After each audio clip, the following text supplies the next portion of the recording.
Greetings, everyone. This is Linda Talaferro with the T, the Extra Effort, and it is Being Brown at Work Live. And the young lady you see on the screen is someone that I tried to get as a guest for all of 2025, and I finally got her in 2026. I am so excited because it was an honor to get introduced to her. And this is going to be everything because this subject that I chose for this month could not be better handled than from anyone else than this beautiful young one. So let me tell you who she is. Let's just get straight into it. Natalie Parker is the founder of Natalie Parker Enterprises, helping organizations and individuals navigate workplace culture, accountability, and leadership. She hosts the podcast, So Your Boss Sucks. Now what? I love that title. Recently surpassing 1,000 downloads, empowering employees to endure, excel, and escape toxic leadership while equipping executives to build healthier, accountable organizations. A TEDx and National Speakers Association event speaker, she blends HR expertise, storytelling, and practical strategies to spark courageous conversations and stronger teams. Natalie, it is an honor, girlfriend. Finally, thank you. Welcome to Bing and Brown at Work Live. Welcome. Oh, thank you for having me. And all I have to say was, where were you 25 years ago? Girl, look, I needed it too. Lord Oh knows my I goodness. needed it too. Yes, yes.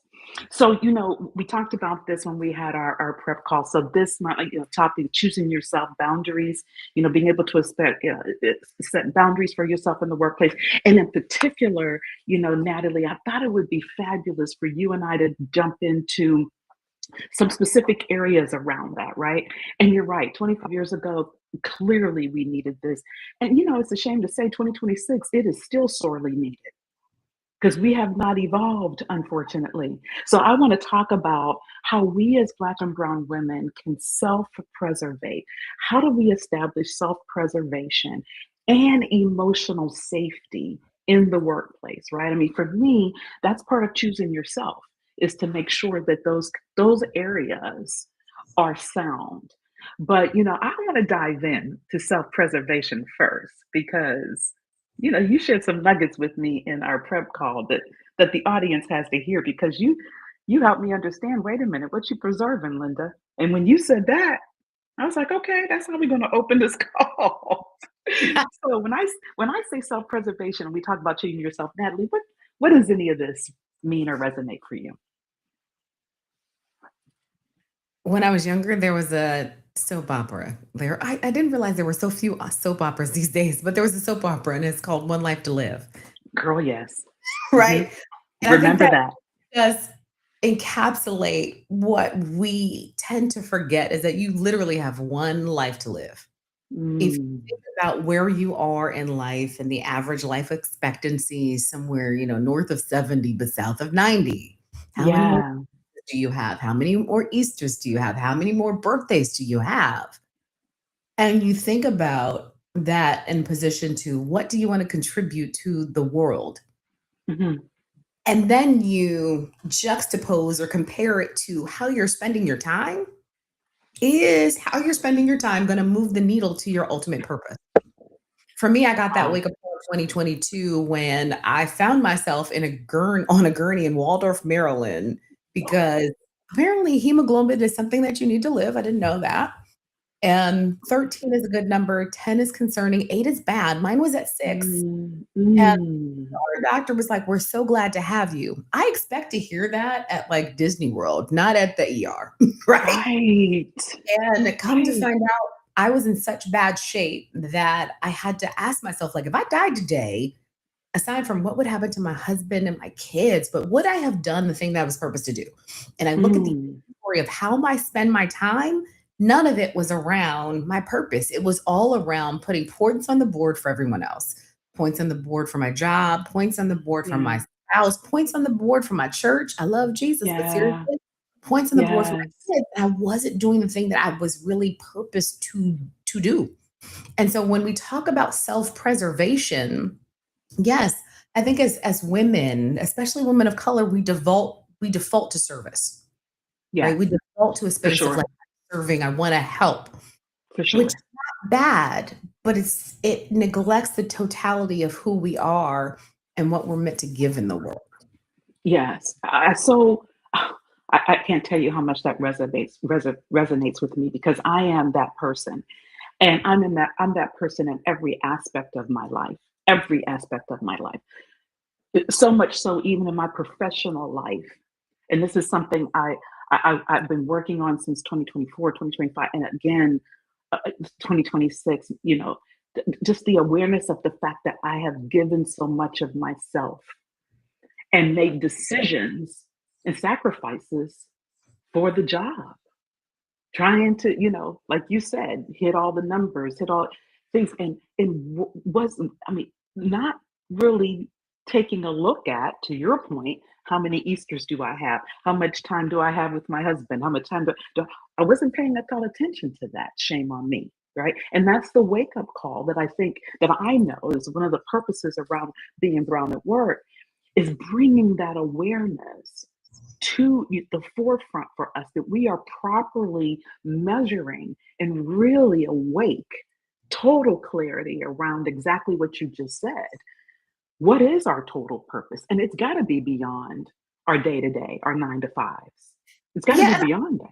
I would say that part of the thing that we all have to learn is that we have been conditioned for decades. Mm, We've been conditioned for decades to get good grades, to get the accolades, to yes, grow up, to get a good job, and to grow up, get good grades, and get a good job. So yes, the things were very transactional, yes, yes, and with that transaction came a level of performative work that we yes, knew if we do this well, we would get the praise, we would get the sticker, we would get the star, we would get yeah, whatever what meant like, oh, I approve of what you're doing. Very few of that, the limited number of what happens in that transaction goes to the exploration of self, goes to the exploration yes, of what you like and what you don't like, and what do you enjoy when you spend your yes. time, and really, where does your heart light up when you're doing something that's meaningful? Mm, And so you spend, all of elementary school, all of middle school, all of high school, and most of college performing for the grade to get to position yourself to a thing, right? yes, You yes, don't explore, at least a lot of us don't have the intentionality to do that. And there's nothing wrong with the parents who told us to do that because all of that was so exactly. that was like, go ahead and get this job so you can get the benefits so you can take care of Oh, yourself. for sure, exactly. There's nothing wrong with that. And there's more to life than that. There's more to life than, when I was in my first several roles in the first two or three industries, a 70, 80-hour work week was nothing. When I say nothing, Mm, and I'm going to date myself, sleeping with the BlackBerry at my nightstand, girl, yes, making sure you yes. answer I because had a you BlackBerry. Yes, seen yes, as productive. You wanted to be seen as responsive so that when it came time for the right conversations, you were top of mind. yes. You're And so right. my work has become performative, right? Were they in attendance at the meeting? Were they there? Were they vocal? It's all these things rather than purpose driven. And so what I would say is when if you don't understand the purpose of a thing, you're more than likely to misuse it. And at worst, Yes, you're going to abuse it. So for example, yes, your oven in your house. Most ovens have this drawer, right? That sits underneath the oven, Linda. yep. And all of my life, I have put all of my larger pots and Pots pans and pans. under that drawer. Yep, Why? My mama did yep, it, my grandma did it, everybody did it. yep. Well, Everybody when did you read the manufacturer's instructions, that drawer is really meant to warm the food after it comes out the oven and keep it warm. it. Right, I know exactly. that. Like, did you know that the flap on your McDonald's French fries, which I don't recommend you eat often, but if you do decide to, indulge, Right, it's right. really meant if you flap it back, you can put your ketchup on it. Like, there are so many different things that we don't use properly including Yes. our time, including our resources, because we don't take the time to really ask the question like, what's the purpose? What am Yes. I here for? What value do I bring to change the world? And the world being, little W, your community, your family, whatever that is, seek Yes. that out because when you do, nothing you do will feel like work. Nothing you do will feel Oh, wow. Wow, wow, wow, wow. So, help my audience though, Natalie. Let's dive into that a little bit more.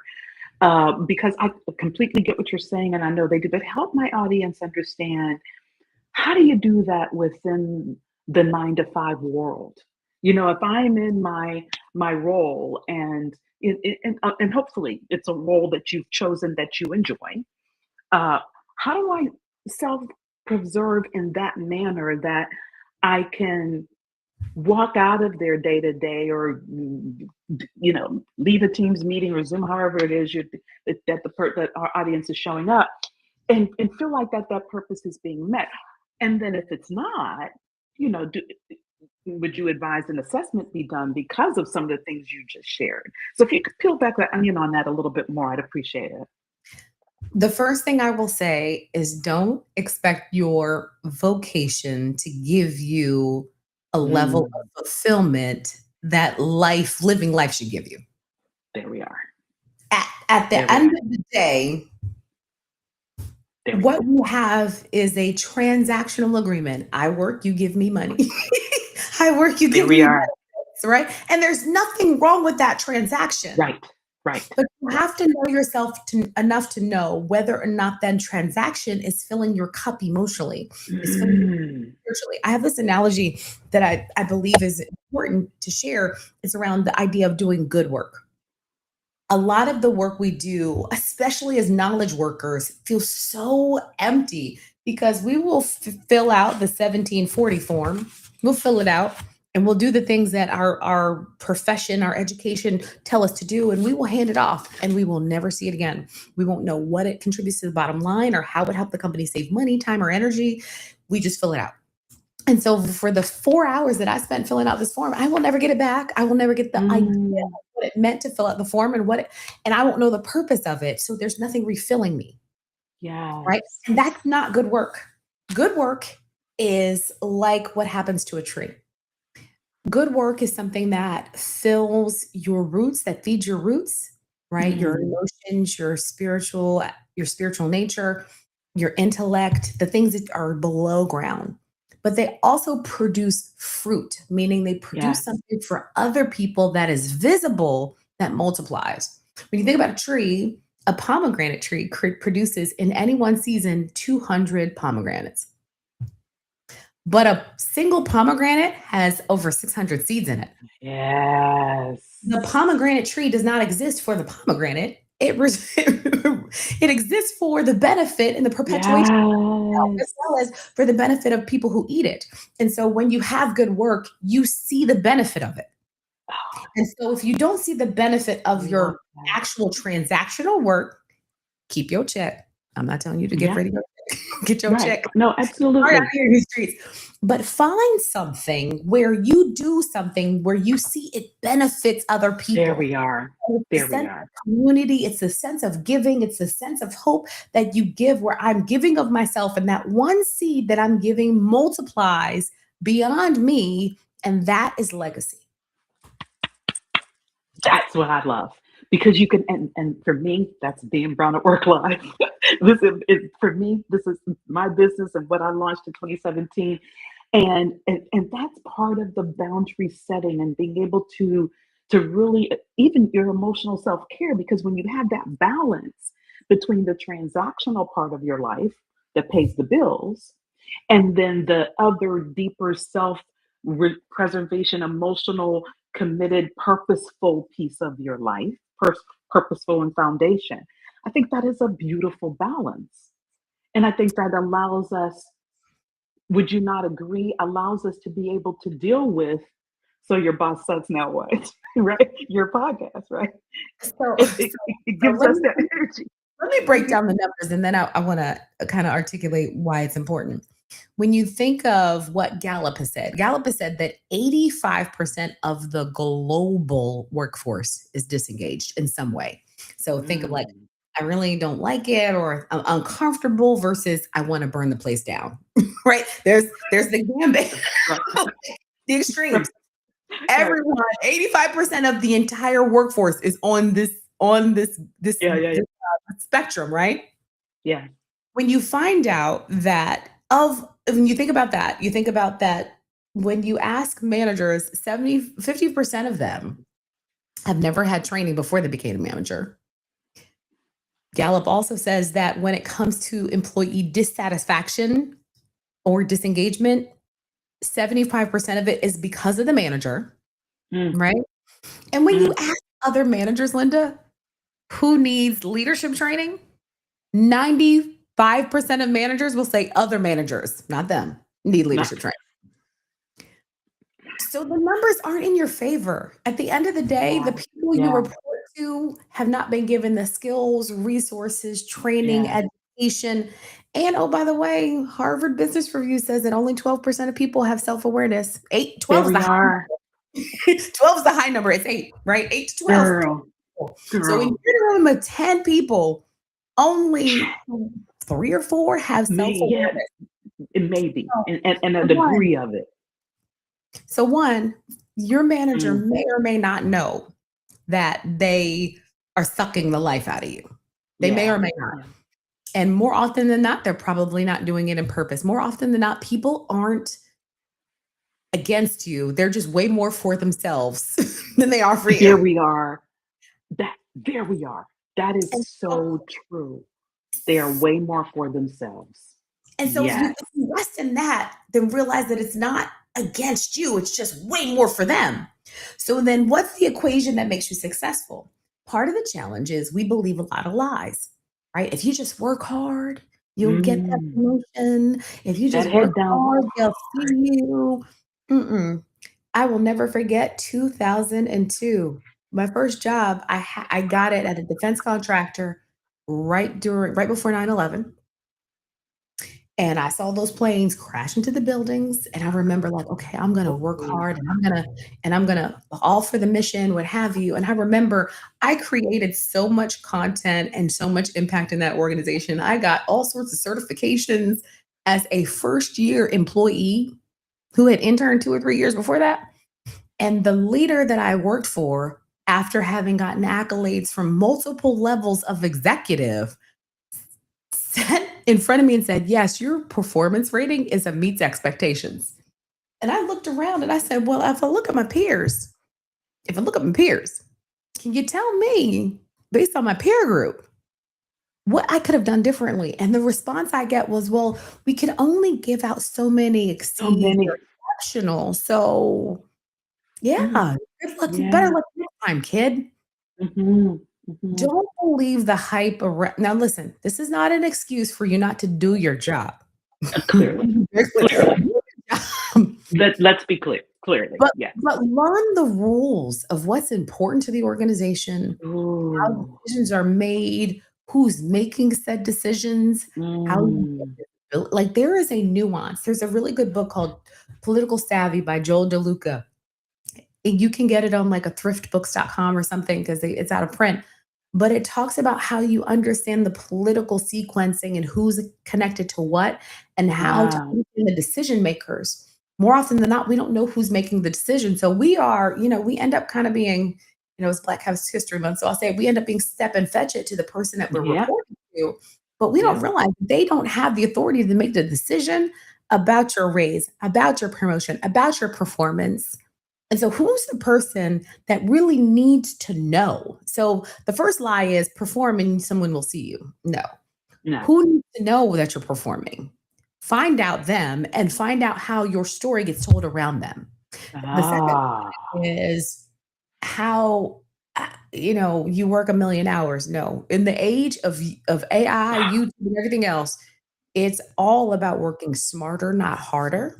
Yes. What's important to the business? One of the things that I learned early on is how to align myself to the projects that are most important to the business so that Hmm. when Hmm. things happened, it was like, oh, yeah, Natalie was attached to that project and it did Hmm. amazing. Mhm. Yes. right? Yes, yes, yes, yes, And yes. telling your story over and over again about your contributions, not yours alone. So I did this with the team. I did so that you don't look like a Yes. proposal, right? No, no, for sure, for sure, for sure. Controlling the narrative, I say that all the time. To the extent that you can control the narrative, it's so important for you to be able to tell your story. And it's not being boastful. It's not being boastful at all. And being connected to what's important to the company. I will say there's a fine line of trying to be in defense and support of the company, and that's where your political savvy book comes from, is really understanding that, because there's a fine line of where you think you're doing what's best for the company and you're standing up for them and you want, them to look the best possible, and then you trip that and it goes left. So there's a fine line. I think that's the political savviness and understanding all the political dynamics, who connected to who, what's what, is so critically important. I'm so glad you brought that forward, because it is, because we don't really take the time to do that in a lot of cases. We don't take that time. We go in, like you said, working hard, doing, working 12, 15, 20 hours, whatever we, because we believe, to your point earlier, being programmed in that area, that it's going to make a difference. And it sincerely, bottom line, doesn't. So, I agree, and I would say that one of the things I've come to learn, Linda, is that accountability is a big word, right? Are you accountable to your word? Can people expect you to keep your word? And, do you keep the accountability and make measurements around what's happening and inform people? And then do you have accountability and the outcome comes? That's important. But I have found, bar none, hands down, and I respect all your viewers to allow somebody to argue me down. I found that it's easier for us to keep accountability to other people than to ourselves. mm, It is easier to push aside mm, vacations, time off, massages, self care, being with our kids in order to show ourselves accountable to others. And in that space, we violate our own interests. We violate our own interest in the interest of being accountable. And so I would ask and challenge, what does self accountability look like? what does that really look How like? am I accountable to myself? How am I accountable to, Natalie at, whatever age I am, I'm not telling y'all, you know, stay, physically active and, make the sacrifice and not allow anything to encroach upon it. What's the accountability that I am going to, take one or two personal vacations? Let me be very clear. I work with a lot of executives and CEOs, and they work hard, but they also play hard. They play hard, And they yeah. play smart, and they make sure they differentiate between what is Mm. and what is important to them. And they keep their golf dates and they keep their, vacations abroad. They do those things. And I will say that I'm encouraged by, the Gen Alpha and millennials who like, yeah, I'm done at 5. It's 5 Yeah, over. right? Thank you. Right? Like, so And they're kudos. serious, and they're out. Yeah, And right. kudos professionals to all of you who were smarter than us, who, would burn the Mhm. midnight oil and work till 1 and 2 o'clock in the morning. Yeah. And I will say that you have to treat yourself well before you can teach others how to treat you. Okay, Natalie, can we say that one more time? Yeah, and Linda's gonna raise her hand, because I'm one of them people and I know better, because what you just said, I know better. But I have found myself not treating myself well, and not being self-accountable, being accountable to. Here And therefore, I taught them, on many occasions, that it was okay how to to. text you at 3 o'clock in the morning. And it It's was okay to okay. call It's you on a okay. Saturday. There Mhm. we go. It's okay. 3 in the morning or 5 in the. It's okay. Hey, we really need you at this meeting. Can you change appointments? It's okay, because Linda will do it. And let's be clear. There is no hard and fast rule to what we're talking about. No, none at all. Read the room, None at. all things in Boom. moderation, right?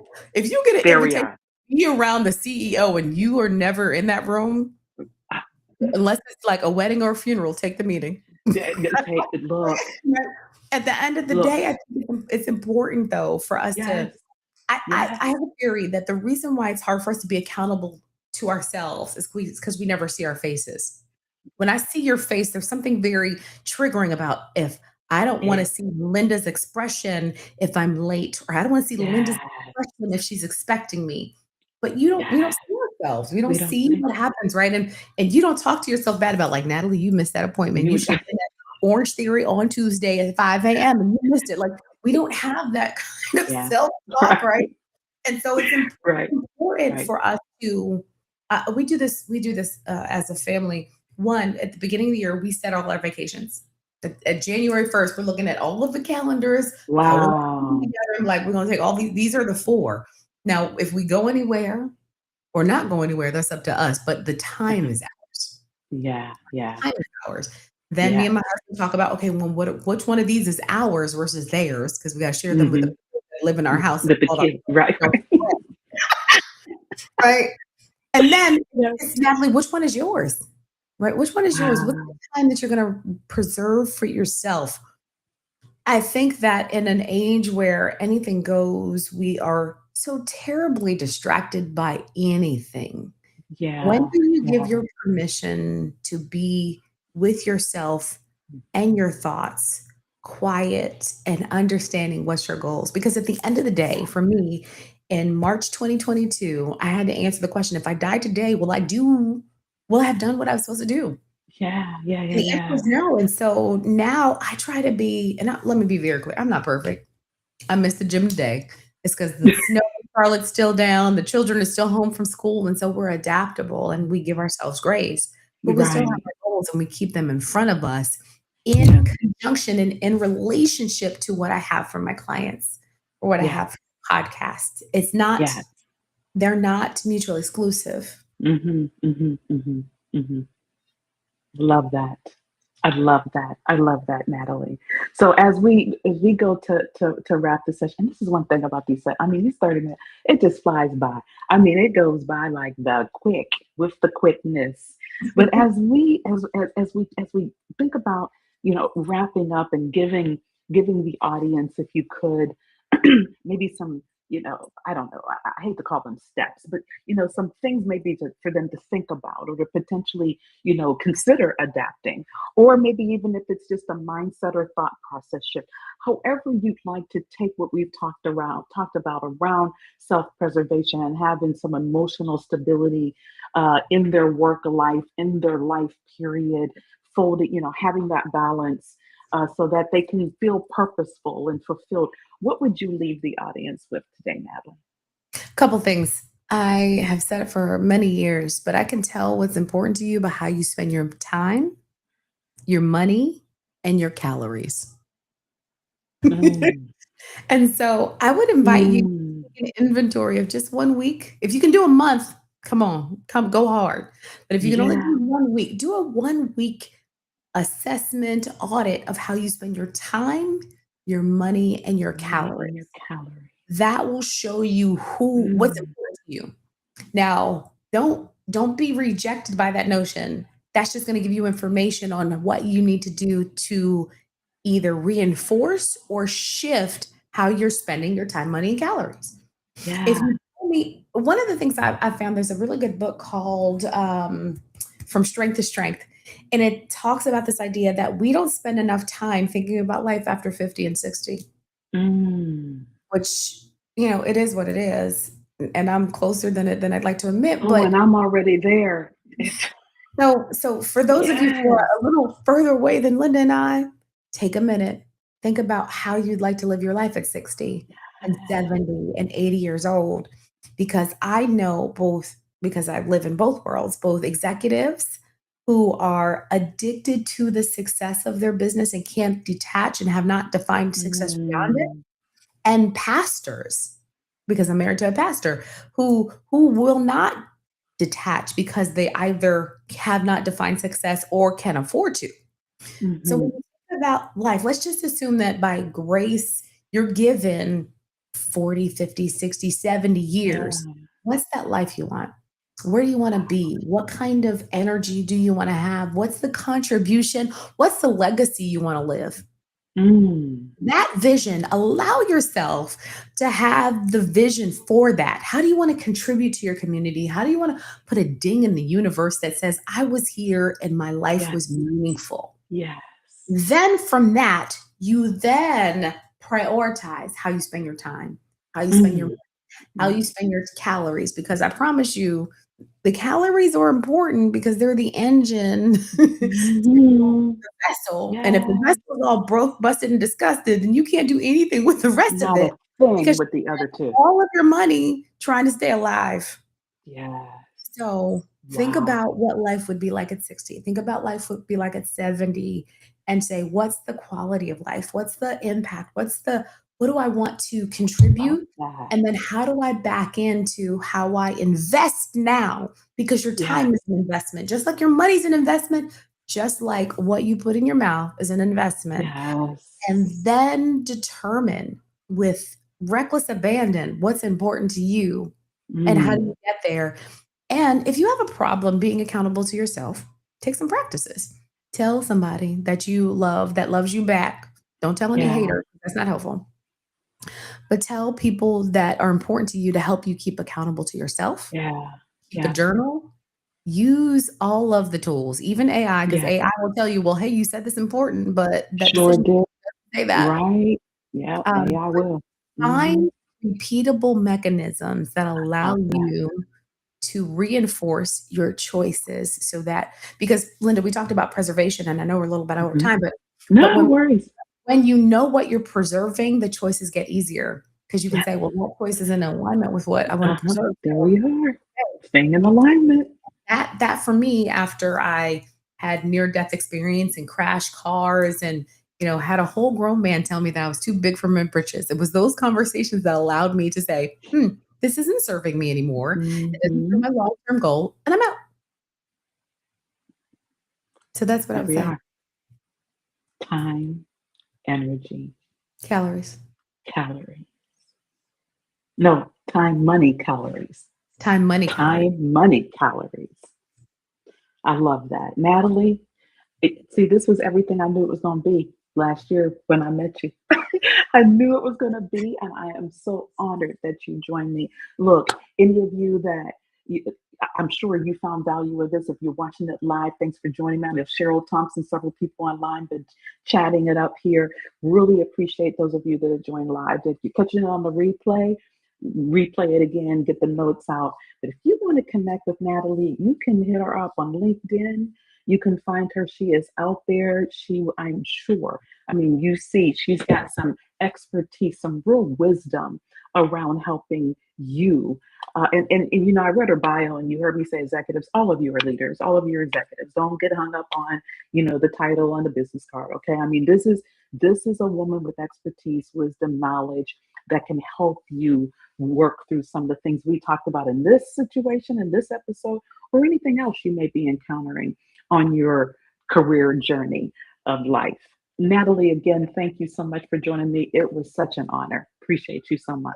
Honored to be here. And listen, super thankful for you and the work that you do because it is necessary. I think I told you when we talked that, in times like this, we need the underground railroad of people to help us Yes, navigate the thing that's not said. So yes, we do. Yes, we you do. and your commitment And to I do am intentional about keeping this Underground Railroad alive and well. I'm intentional. Thank you so much for joining. Hey, everyone. Catch